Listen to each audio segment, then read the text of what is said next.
وہ رات میری زندگی کی سب سے بھیانک راتوں میں سے ایک رات تھی۔ ہم دوسرے گاؤں مانگنے گئے تھے۔ ان دنوں میلے کا خاصا رش تھا تو گاؤں میں بہت کم لوگ ہوتے تھے۔ صبح سویرے گاؤں کے مرد اور خواتین دونوں ہی میلہ دیکھنے کو نکل جاتے۔ میں پورا دن گلیوں میں گھوم پھر کر مڑی تو کسی نے بھی مجھے بھیک نہ دی۔ وہاں لوگ تھے ہی نہیں جو مجھے بھکارن کا پیالہ بھرتے۔ ایک دو گھروں سے بس روٹی مل گئی تھی، وہ بھی غنیمت تھی۔ میں واپس اپنی جھگی میں آ گئی۔ آ کر دیکھا تو وہاں کوئی موجود نہیں تھا۔ میں گہری سانس لے کر بیٹھ گئی۔ پتہ نہیں باقی سب کب واپس آتے۔ مجھے تو شدید بھوک لگ رہی تھی۔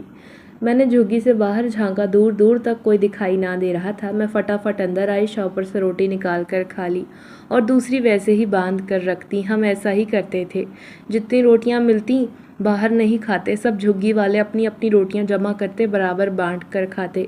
اگر پتہ چل جاتا کسی نے روٹی چھپ کر کھائی ہے تو اگلے دن نہ اسے روٹی ملتی اور نہ ہی بھیک مانگنے بھیجا جاتا۔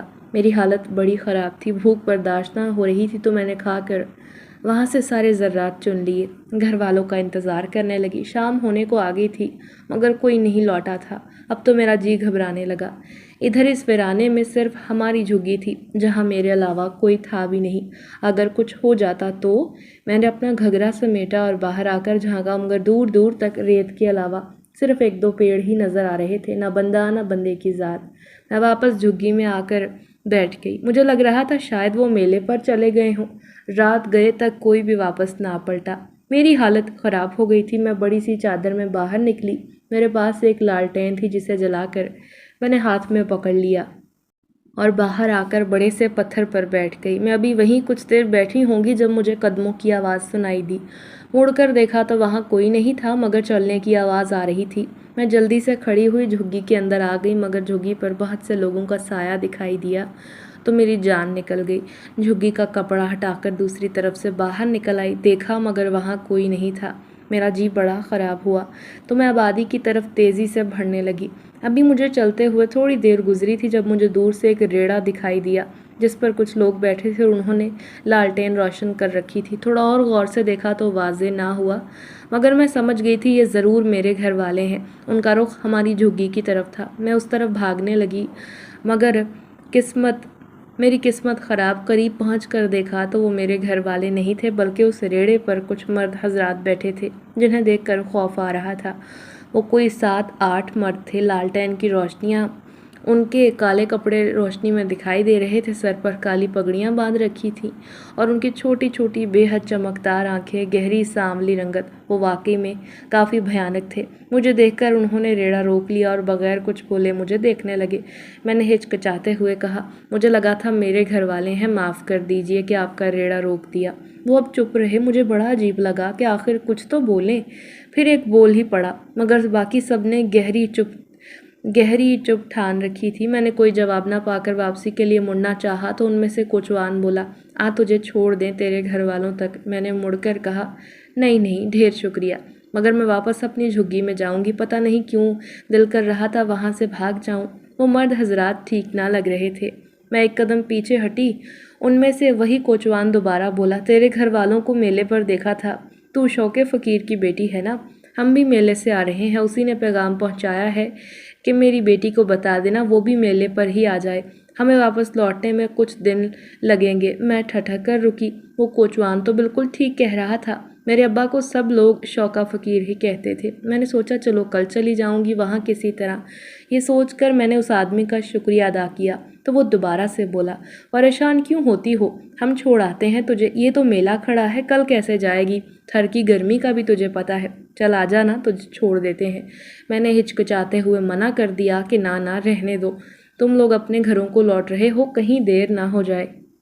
میں چلی جاؤں گی کل، مگر وہ کوچوان اپنی بات پر بضد رہا کہ نہیں ہمیں دیر نہیں ہوتی، ہم تجھے چھوڑ کر واپس آ سکتے ہیں۔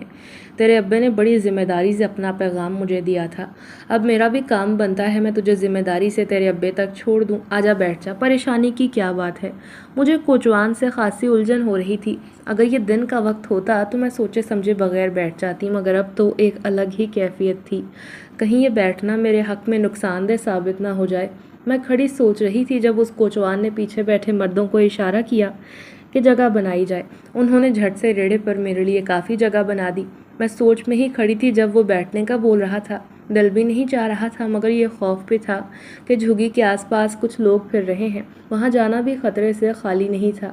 آبادی بھی دور تھی یہاں سے، ویسے بھی آخر کون مجھے ایک رات اپنے گھر میں رکنے کی اجازت دیتا۔ کوچوان نے ایک بار پھر بیٹھنے کا کہا تو مزید سوچ بچار کیے بغیر جلدی سے جا کر بیٹھ گئی۔ میرے بیٹھتے ہی ریڑا واپس مڑ گیا۔ وہ سارے مرد مجھے ہی دیکھ رہے تھے، جبکہ میں اندر ہی اندر کچی ہوئی جا رہی تھی اور سوچ رہی تھی کہ مجھے یہاں ہرگز نہیں بیٹھنا چاہیے تھا۔ ان سب سے عجیب سی بدبو اٹھ رہی تھی، جیسے جلنے کے بعد جسم سے بسیند اٹھتی ہے۔ رفتہ رفتہ وہ بدبو شدت پکڑنے لگی، یہاں تک کہ ناک پر کپڑا رکھ کر میں نے ناک کو ڈھانپ لیا، مگر اس بدبو نے بیٹھنا ہی محال کر دیا تھا۔ میں نے اونچی آواز میں کوچوان سے کہا، ریڑا روک دو، آگے میں خود چلی جاؤں گی، تمہارا بتھیرا شکریہ۔ مگر کسی نے میری بات پر دھیان نہ دیا۔ ریڑا چلتا جا رہا تھا، بلکہ سب یوں بیٹھے تھے گویا میری آواز کسی کے کانوں تک نہیں پہنچی۔ میں نے پریشانی سے باقی مردوں کی طرف دیکھا تو ان کی نظریں مجھ پر ہی ٹکی ہوئی تھیں۔ میرے دل میں گھبراہٹ بڑھنے لگی، خطرہ محسوس کیا۔ میں نے پھر سے کوچوان کو بلایا، مگر وہ تو مکمل طور پر بہرا ہو چکا تھا۔ اچانک سے میں نے گردن موڑ کر ارد گرد دیکھا تو ہلکے ہلکے درخت شروع ہو گئے تھے۔ میں حیران ہوئی کہ صحرا میں یہ درخت کہاں سے آ گئے۔ ہم بھکاری تھے، عرصے عرصے تک سفر پر رہتے، تو اس سفر میں جتنا میں نے سفر کیا تھا ہماری جھگی کے ارد گرد اتنا قریب کوئی بھی پیڑ نہیں تھا۔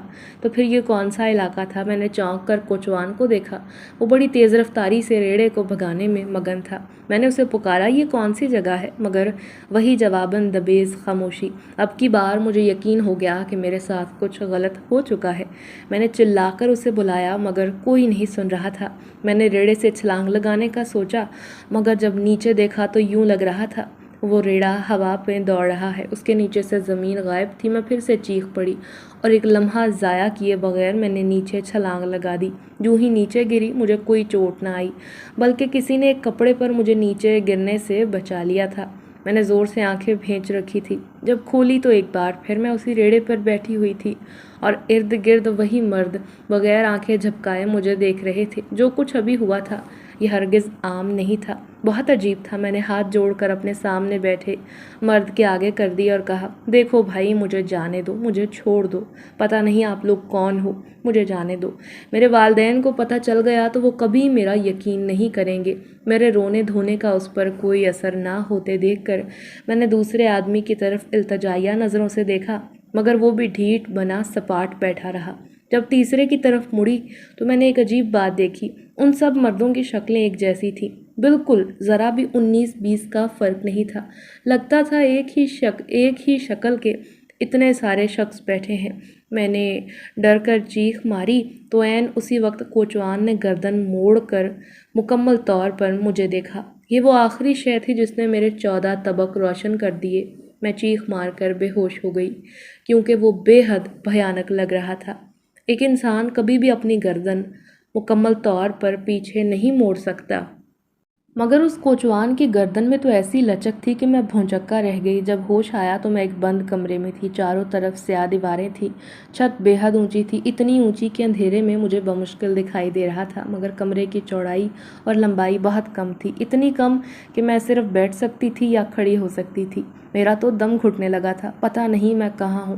میں نے اونچی اونچی آواز میں مدد کے لیے پکارا، مگر وہاں کوئی میری آواز سن کر نہ آیا۔ اتنا تو میں سمجھ گئی تھی کہ مجھے یہاں لانے والے انسان نہیں بلکہ کوئی اور ہی مخلوق تھے، وہ جن کی باتیں ہمیشہ ہمارے بڑے سنایا کرتے تھے۔ چیخیں مار مار کر میرا گلا بیٹھ چکا تھا تو میں خاموش ہو گئی۔ مجھے وہ دن یاد آیا جب ہم اس جگہ پر آ کر رکے ہی تھے۔ ابا اور میرے بھائی جھگی لگانے لگے، ہم دونوں ماں بیٹی ایک طرف ہو کر بیٹھ گئیں۔ تپتا سورج ہمارے سر پر تھا جب وہاں ایک بوڑھی عورت آئی، اس نے وہی صحرائی گھاگرا اور چولی پہن رکھی تھی۔ پہلے تو وہاں سے گزر گئی، مگر جب اس کی نظر مجھ پر پڑی تو سوچتے ہوئے میرے اور اماں کے قریب آ کر بیٹھ گئی اور بولی، مسافر ہو؟ اماں نے ہاں میں سر ہلایا، بولی، بنجارے ہیں، جہاں ٹھکانہ ملتا ہے ٹھکانہ بنا لیتے ہیں۔ پھر اس نے مجھے پوچھا، تیری بیٹی ہے؟ اب کی بار میں نے جواب دیا تو وہ اماں کو دیکھ کر بولی، بیٹی ہے اور ایسے ویرانے میں رکی ہے؟ اماں حیرانی سے بولی، میرا کون سا کوٹھے ہیں یہاں، اب بنجاروں کی زندگی کیسی ہوگی، پھر چاہے تی ہو یا پتر۔ مگر وہ بوڑھی عورت خاصی پراسرار لگ رہی تھی۔ میرے سر پر ہاتھ رکھ کر بولی، بھلی مانس اپنی بچی کا سوچ، جا کہیں اور جا کر جھگی لگا لے، یہ جگہ بھاری ہے۔ اماں ہنس کر بولی، مائی ہمیں کیا پتا کون سی جگہ ہلکی ہے کون سی بھاری، ہم تو ساری عمر یوں ہی رستوں میں پڑاؤ ڈالتے رہے، آج تک کوئی بھاری اثر دکھائی نہیں دیا، آگے بھی اللہ سائی چنگیا ہی کرے گا، ویسے بھی رات ہو رہی ہے اور یہ جگہ ٹھیک ہے، ورنہ تو جانتی ہوگی صحرا میں رات ہونے سے پہلے پڑاؤ ڈال لینا چاہیے، ورنہ تو اچھا خاصا انسان بھی راہ بھٹک جاتا ہے۔ وہ عورت چپ چاپ اماں کی باتیں سننے کے بعد بولی، چلو جیسا تمہیں ٹھیک لگے، میرا کام تھا بتانا، میں نے بتا دیا، یہ جگہ سچ میں بھاری ہے، یہاں کوئی ایسے ویسے جنات نہیں بلکہ شیطانی جنوں کا بسیرا ہے، باقی جو تجھے ٹھیک لگے، یہ کہہ کر وہ چلتی بنی۔ مگر میرے دل میں ہول اٹھنے لگے تھے۔ میں نے اماں سے کہا تو وہ ہاتھ جھٹک کر بولی، چھوڑو ان کی باتیں، یہ بوڑھیاں تو ایسے ہی کہتی ہیں، کچھ نہیں۔ ارے جنات کچھ نہیں کہتے، اگر انہیں نہ ستایا جائے نا تو وہ بھی ایسا کچھ نہیں کرتے کہ انسانوں کو تکلیف پہنچے۔ میں تو بہت ڈر گئی تھی مگر اماں کی بات پر خاموش ہو گئی۔ اس کے بعد 2-3 دن ہم وہاں رکے، مگر وہاں ایسی ویسی شرارت یا کوئی عمل نہ ہوا تو میرا خوف بھی جاتا رہا، اور اماں بھی بہت پھیل کر کہتی، دیکھا یہ بس بڑی بوڑھیاں ڈراتی ہی ہیں، ان کی باتوں میں نہ آیا کر۔ میں بھی پرسکون ہو گئی۔ پھر ہفتہ گزرا مگر ایسا ویسا کچھ نہ ہوا، تو رہا سہا ڈر بھی جاتا رہا۔ لیکن میلہ لگنے سے 2 دن پہلے مجھے بہت بار محسوس ہوا جیسے کوئی مجھے دیکھ رہا ہے، اور جب بھی میں آس پاس دیکھتی وہاں کوئی نہ ہوتا تھا۔ یہ واقعہ 1 یا 2 بار ہی ہوا ہوگا تو میں نے اس پر کوئی خاص توجہ نہ دی۔ پھر اس کے بعد اب اس عجیب سے قید خانے میں تھی، مگر یہ بات تو کھل گئی تھی کہ یہ وہی شیطانی جنات ہیں جن کا ذکر وہ بوڑھی مائی کر کے گئی تھی۔ مگر اب کیا ہو سکتا ہے سوائے پچھتاوے کے؟ اللہ جانے کتنی دیر سے میں اس قید میں بیٹھی تھی، بیٹھ بیٹھ کر کمر تختہ بن گئی تھی، مگر مجھے کسی نے نہ نکالا تو میں ویسے ہی سو گئی۔ پھر میری آنکھ شور سے کھلی تو چونک کر دیکھا، قید کی ایک دیوار غائب تھی اور میرے سامنے وہی کوچوان تھا جو اپنے فریب سے مجھے یہاں تک لایا تھا۔ وہ مجھے باہر چلنے کا بول رہا تھا۔ میں نے جواب دینا چاہا تو زبان ساتھ نہ دے رہی تھی، اسے مارنا چاہا تو ہاتھ زنجیر سے بندھے ہوئے تھے۔ میں خاموشی سے اس کے ساتھ باہر آ گئی۔ وہ کوئی کھنڈر نما محل تھا جس کی حالت بہت خستہ تھی۔ کوچوان آگے آگے چلتا جا رہا تھا جبکہ میں اس کے پیچھے پیچھے لمبی راہداریوں سے گزر رہی تھی۔ بالآخر ایک بڑے ہال نما کمرے میں پہنچ کر ہم رک گئے۔ وہاں اسی کوچوان جیسا سیاہ شکل کا لمبا چوڑا مرد کھڑا اپنی لال سرخ آنکھوں سے مجھے گھور رہا تھا۔ میں تو بدحواس ہونے لگی تھی۔ اتنا خوف مجھے زندگی میں کبھی محسوس نہ ہوا تھا جتنا اس سیاہ انسان کو دیکھ کر ہو رہا تھا۔ کوچوان نے سپاٹ لہجے میں کہا، سرکار آپ کا آج کا شکار، جاؤ تم۔ اس نے کوچوان کو وہاں سے بھیج دیا۔ جب میں نے ان کا یہ 2 جملوں پر مشتمل مکالمہ سنا تو خطرے کی گھنٹیاں میرے ارد گرد بجنے لگیں۔ میں سمجھ گئی میرے ساتھ کچھ برا ہونے والا ہے۔ میں نے اس کے آگے ہاتھ جوڑ دیے کہ مجھے یہاں سے جانے دو، میرے والدین پریشان ہو رہے ہوں گے، جانے دو مجھے، خدا تم پر رحم کرے گا۔ مگر میں بہت برا پھنس چکی تھی۔ اس کے بعد وہ رات میری زندگی کی بھیانک راتوں میں سے ایک رات میں بدل گئی، مگر جسے اللہ رکھے اسے کون چکھے۔ وہ مجھے ایک گول دائرے میں لے گیا جس کے ارد گرد آگ روشن تھی۔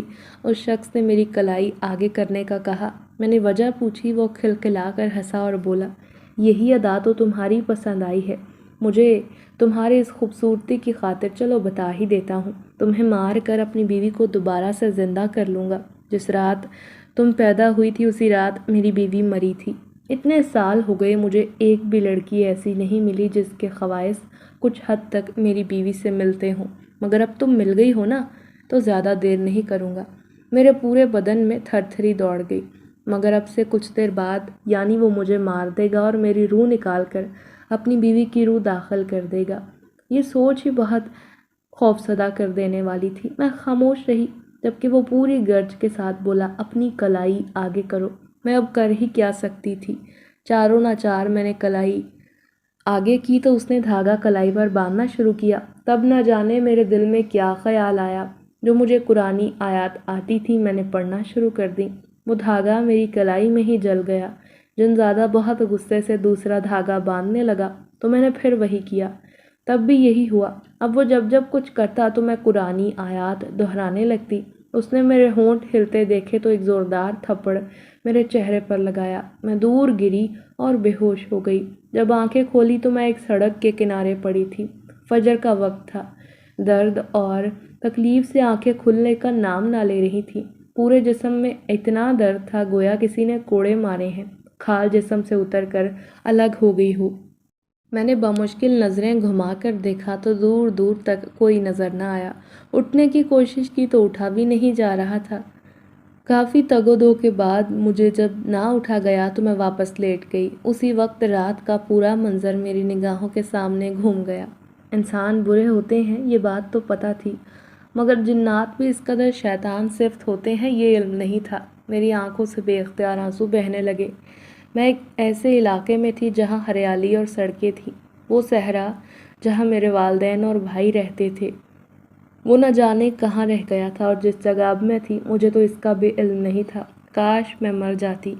بے اختیار میرے دل نے دعا مانگی تو ساتھ ہی میں پھوٹ پھوٹ کر رو دی۔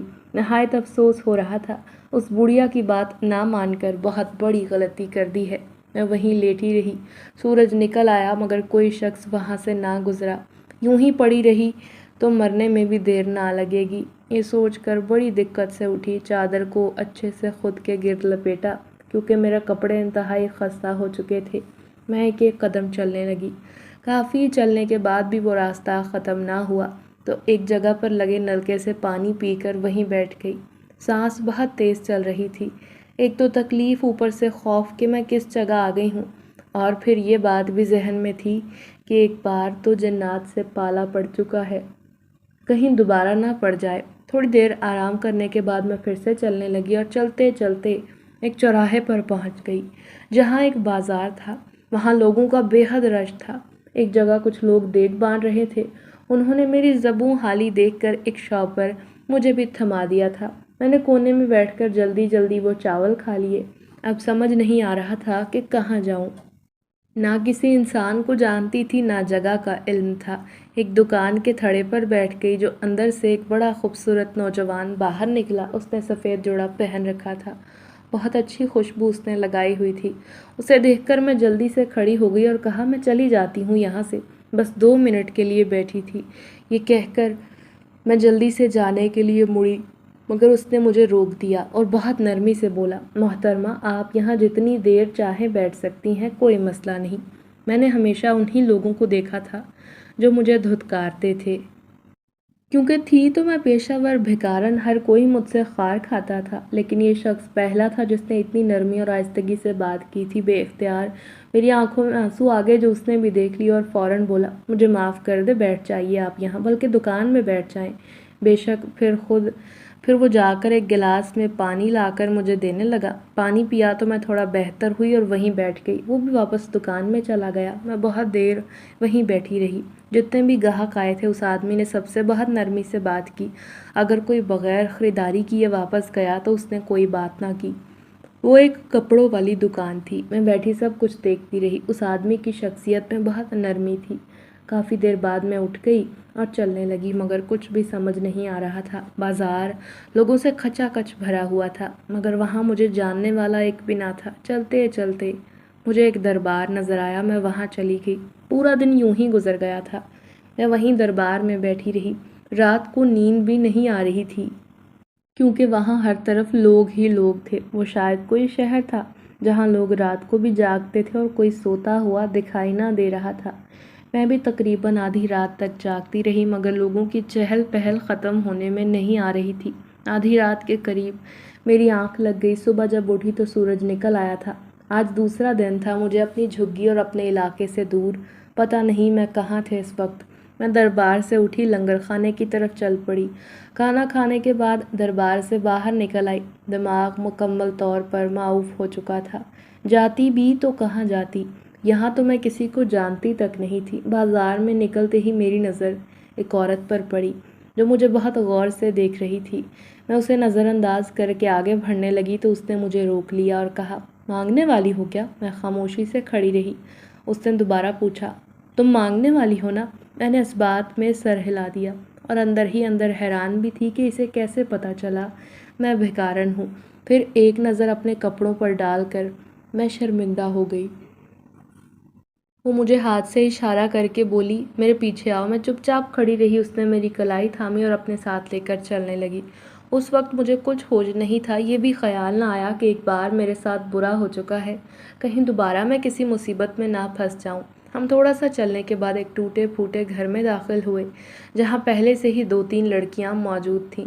ان کی حالت مجھ سے بھی گئی گزری تھی۔ وہاں لے جا کر اس عورت نے مجھے پانی پلایا، پھر چارپائی پر بٹھا کر بولی اب بتاؤ اپنی کہانی۔ میں خاموش رہی تو وہ پھر سے بولی بتاؤ کیا ہے کہانی، کیا تم گھر سے بھاگی ہو؟ میں نے نفی میں سر ہلایا تو وہ پرسکون ہو کر پیچھے بیٹھ گئی، ٹانگ پر ٹانگ جما کر بولی مطلب تم پیشہ ور بھکارن ہو؟ اب کی بار میں نے ہاں کہا تو وہ بڑی خوش ہوئی۔ کہاں ہے اڈا تمہارا؟ وہ رازداری سے پوچھتی ہوئی میرے قریب آ گئی۔ میں نے کہا ہمارا پورا خاندان ہے، اصل میں ہم بنجارے ہیں، صحرائی علاقوں میں رہتے ہیں اور بھیک پر ہی گزارا کرتے ہیں۔ میں اپنے خاندان سے الگ ہو گئی ہوں، پتہ نہیں کیسے یہاں پہنچ گئی۔ اب نہ مجھے اس علاقے کا پتہ ہے اور نہ ہی اس علاقے کا نام جہاں ہم نے جھگی لگا رکھی تھی۔ وہ عورت پڑے مجھے غور سے دیکھنے لگی، پھر کہا صحیح اندازہ لگایا تھا میں نے، تم بچھڑ کر یہاں آئی ہو، لیکن خیر اب تو ملیں گے بھی نہیں تمہارے گھر والے، کیونکہ تم لوگ کون سا ایک جگہ پر رکتے ہو۔ بنجارے پتہ نہیں کہاں کے کہاں چلے گئے ہوں گے۔ اس کی بات بالکل درست تھی، اماں ابا تو 8-10 دن سے زیادہ کہیں نہ رکتے تھے۔ اب بھی شاید وہ میری راہ دیکھنے کے بعد جھگی اتار کر آگے کہیں چلے گئے ہوں گے، یعنی واپسی کے سارے راستے بند ہو گئے تھے۔ میں خاموش رہی۔ وہ مجھے دیکھ کر بولی ایسا کرو، بھیک مانگنے میں تو تم ماہر ہوگی، تو تم میرے لیے مانگنا شروع کر دو، بدلے میں تمہیں رہنے کے لیے رہائش دوں گی اور کچھ پیسے بھی۔ میں نے اسے عجیب نگاہوں سے دیکھا۔ مجھے صرف اتنا ہی علم تھا کہ ہم خاندانی بھکاری تھے، اور یہ پہلی بار میں سن رہی تھی کہ بھیک مانگنے کا باقاعدہ کوئی پیشہ ہوتا ہے۔ وہ عورت مجھے مزید تفصیلات سمجھانے لگی، کیونکہ میں مجبوراً اس کام کے لیے حامی بھر چکی تھی۔ میرے پاس رہنے کے لیے کوئی ٹھکانہ نہیں تھا۔ جب میں نے حامی بھری تو اس نے لال دھاگا میری کلائی میں باندھ دیا اور کہا یہ دھاگا ان سب لڑکیوں کو باندھا جاتا ہے جو میرے لیے کام کرتی ہیں، آج سے تم بھی میری تنظیم کا حصہ ہو، سمجھ رہی ہو نا؟ میں حیرانی سے اس کی نت نئی باتیں سن رہی تھی۔ میں نے ارد گرد کھڑی لڑکیوں کو دیکھا، ان کے کپڑے اور حالت مجھ سے کئی گنا زیادہ قابل ترس تھی۔ میں نے کپڑوں کا مطالبہ کیا کہ میرے کپڑے پھٹ چکے ہیں، مگر اس نے انکار کر دیا کہ انہی کپڑوں میں جاؤ گی تو زیادہ دہاڑی لگے گی۔ میں خاموش رہی۔ اس دن کے بعد زندگی ایک نئی ڈگر پر چل پڑی تھی۔ میں اس کھنڈرنما گھر میں رہتی تھی، زمین پر ایک کپڑا بچھا کر سونے کی جگہ بنا لی تھی، اور دن میں 2 وقت کا کھانا بھی مل جاتا تھا۔ جتنی دہاڑیاں لگتیں اس میں سے 80% وہ رکھتی اور 20% پیسے ہمیں دیے جاتے۔ زندگی سپاٹ سی چلتی جا رہی تھی۔ جوں جوں دن گزر رہے تھے اماں ابا کی یاد بھی بڑھنے لگی تھی۔ اب میں جہاں جہاں بھی کھڑی ہو کر بھیک مانگتی تو ہر انسان کو بڑے غور سے دیکھتی کہ شاید مجھے اپنے والدین یا بہن بھائی کہیں دکھائی دے جائیں۔ تقریباً وہاں مجھے 1 ہفتہ ہو گیا تھا، جب بھری دوپہر میں ایک سگنل پر کھڑی مانگ رہی تھی۔ اچانک سے میرا دل گھبرایا تو میں واپس گھر آنے کے لیے پلٹی۔ وہ سگنل اس گھر سے کافی دور تھا۔ میں چھوٹے چھوٹے قدم اٹھاتی چل رہی تھی جب میں نے راستے میں اس کوچوان کو کھڑے دیکھا۔ وہ مجھے بڑی گہری نظروں سے دیکھ رہا تھا۔ میرے قدم جہاں تھے وہیں رک گئے، آگے اٹھنے کا نام نہ لے رہے تھے۔ میں نے نظریں گھما کر دیکھا تو اب دور دور تک کوئی دکھائی نہ دے رہا تھا۔ میں بہت ڈر گئی اور اسی لمحے وہ کوچوان ایک لمحے میں میرے پاس پہنچ گیا اور میرا سانس حلق میں اٹک گیا تھا۔ وہ نرمی سے بولا پہلے جو ہوا اس کے لیے میں معافی مانگتا ہوں، مجھے سرکار نے بھیجا ہے، تم نے اچھا نہیں کیا تھا، ہر بار تم ان کے عمل کو الٹا کر دیتی تھی۔ میں نے چیخ کر کہا تو وہ مجھے مارنا چاہتا تھا، مر جاتی کیا آرام سے۔ وہ اسی وقت بولا سرکار نے ایک پیغام پہنچایا ہے، تمہارا تھوڑا سا خون چاہیے، اس شیشی میں ڈال دو۔ جہاں سرکار نے اتنا صبر کر لیا تھوڑا اور بھی کر لیں گے، تمہارے مرنے کے بعد تمہارے جسم میں اپنی بیوی کی روح کو داخل کر دیں گے، ایسے نہ تمہیں کوئی مسئلہ ہوگا نہ سرکار کو، اس کے بدلے جو کہو گی ملے گا۔ میں اس کی بات سن کر حیران پریشان رہ گئی۔ وہ کیا کہہ رہا تھا؟ میں اپنا خون دے دوں پھر وہ اس پر عمل کرے، اور اسے میرا شریر ہی کیوں چاہیے؟ اور بھی بہت لڑکیاں ہیں دنیا میں، ان سے جا کر کیوں نہیں کہتے تم؟ کوچوان چند لمحے تو الجھن کا شکار رہا، پھر اسی لہجے میں بولا، یہ بات سرکار ہی جانے، ان کا حکم جو تھا میں نے تم تک پہنچا دیا ہے۔ آرام سے اپنے خون کے ساتھ قطرے دے دو گی تو ٹھیک ہے، ورنہ مجھے تو ہر حال میں تم سے خون لے کر ہی جانا ہے۔ میں خالی ہاتھ نہیں جاؤں گا۔ میں بہت پریشان ہو گئی تھی کہ کیا کروں۔ میں مرنا نہیں چاہتی تھی۔ مجھے اپنے اماں ابا کو ڈھونڈنا تھا، جو کہ مشکل تو تھا مگر ناممکن نہیں۔ اوپر سے یہ جنزادہ میرے پیچھے پڑ گیا تھا۔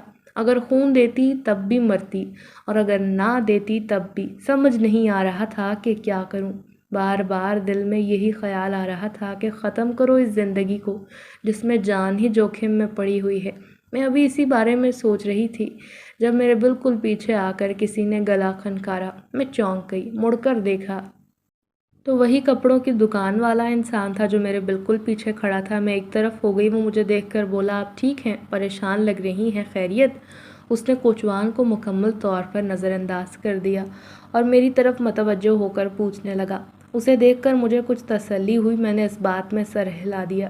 اب اس نے کوچوان کو دیکھا اور اشارے سے ایک طرف لے گیا، جبکہ میں وہیں کھڑی رہی۔ بمشکل 1-2 منٹ ان دونوں نے بات کی ہوگی۔ کوچوان مجھے گھورتا ہوا وہاں سے چلا گیا اور وہ آدمی خود آگے آگے چلنے کے ساتھ بولا، آپ میرے پیچھے آئیے۔ میں حیران تھی کہ اس نے کہا کیا ہے اور یہ کیوں میری مدد کر رہا ہے، حالانکہ میں نے تو اسے نہیں بتایا کہ میں مشکل میں ہوں۔ اس نے بازار میں لا کر پوچھا، آپ کو کہاں جانا ہے؟ میں نے کہا میں چلی جاؤں گی اور اس کا شکریہ ادا کر کے آگے بڑھنے لگی۔ وہ پیچھے سے بولا، آپ کو جب جب کسی چیز کی ضرورت ہو میری دکان پر آئیے گا، انشاءاللہ آپ کو مایوسی نہیں ہوگی۔ اور 1 منٹ رکیں، میرے ساتھ چلیں۔ میں نے حیرت سے پوچھا، آپ کہاں جا رہے ہو مجھے لے کر؟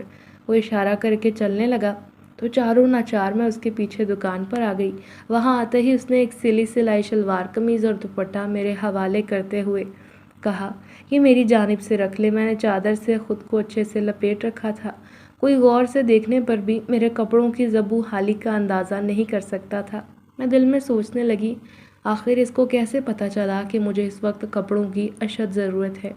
مگر میں نے اسے منع کر دیا کہ میں یہ نہیں لے سکتی، کیونکہ اس نے میری مدد کی تھی اور ایک احسان ہی بہت تھا۔ مگر وہ بھی بضد تھا کہ یہ کپڑے آپ ہر حال میں رکھیں۔ وہ تحفتاً مجھے کپڑے تھما رہا تھا۔ میں نے منع کر دیا کہ یوں اچھا نہیں لگتا۔ بے شک میں بھکارن ہوں، مگر صرف روٹی مانگ کر کھاتی ہوں، باقی جو بھی شے لیتی ہوں اپنی کمائی سے لیتی ہوں۔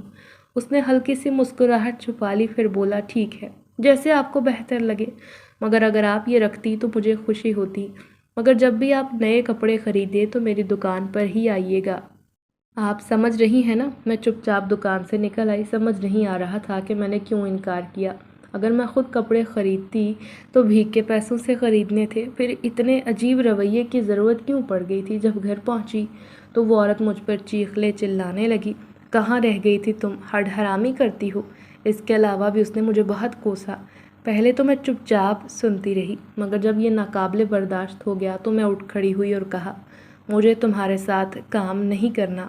میں تمہارے لیے بھیک کیوں مانگوں؟ جا رہی ہوں میں یہاں سے۔ وہ پیسے جو تمہیں دیتی ہوں میں خود پر بھی لگا سکتی ہوں۔ اس نے مجھے رکھ کے تھپڑ لگایا، میری کلائی سے لال دھاگا نوچ کر کہا، جا، لگ جائے گا تجھے پتہ۔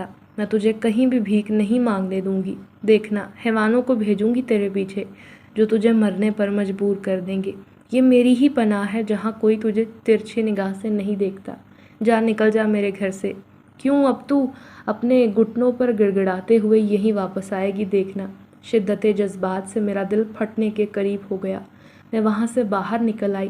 اس وقت دل چاہ رہا تھا کہ کاش میں مر جاؤں۔ پھر اس کوچوان کا خیال آیا، کیوں اسے خالی ہاتھ بھجوا دیا؟ جب مرنا ہی ہے تو کیا ایسے تو کیا ویسے۔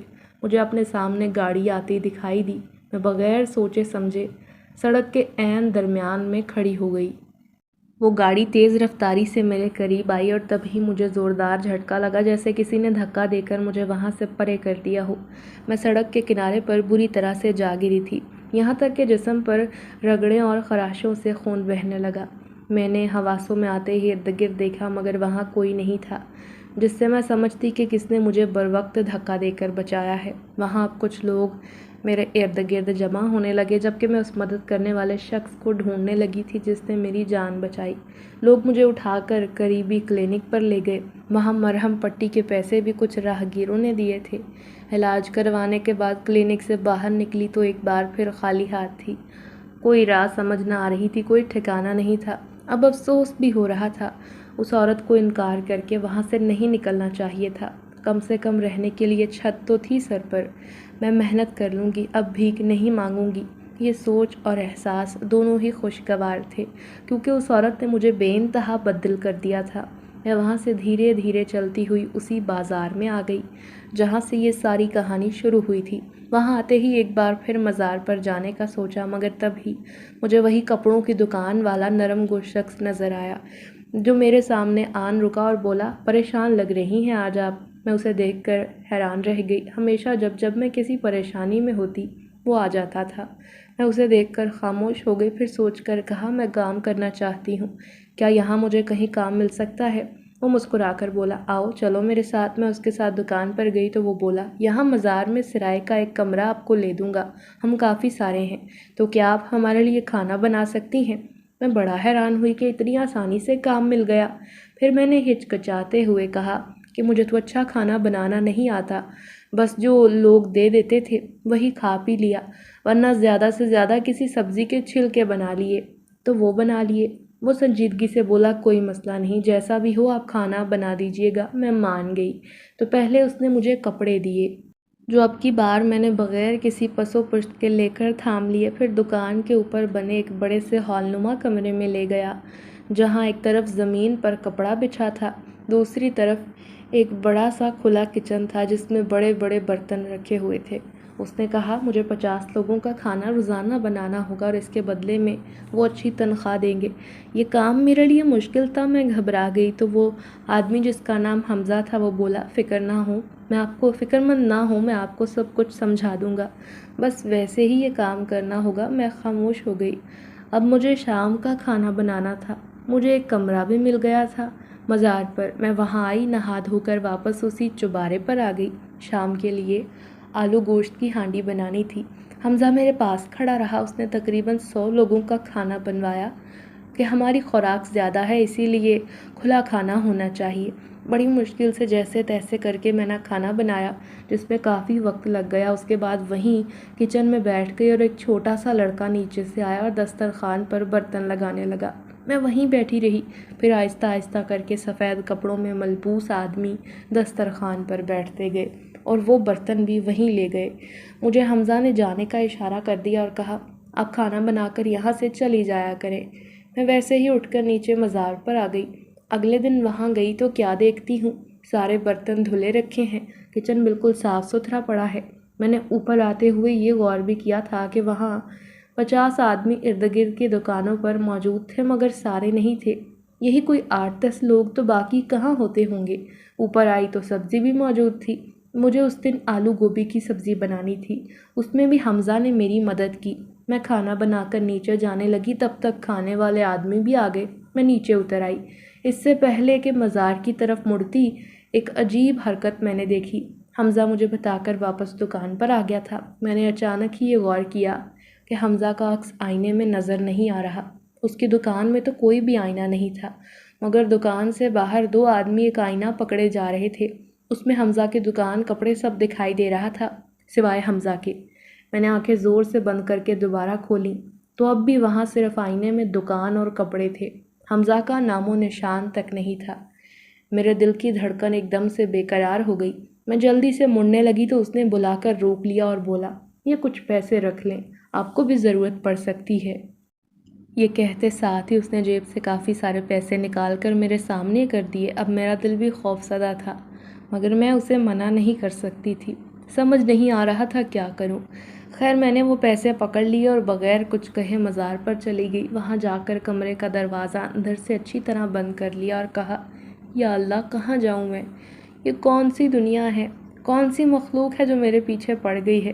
اماں سے سنا تھا کہ جنات کا عکس نہیں ہوتا۔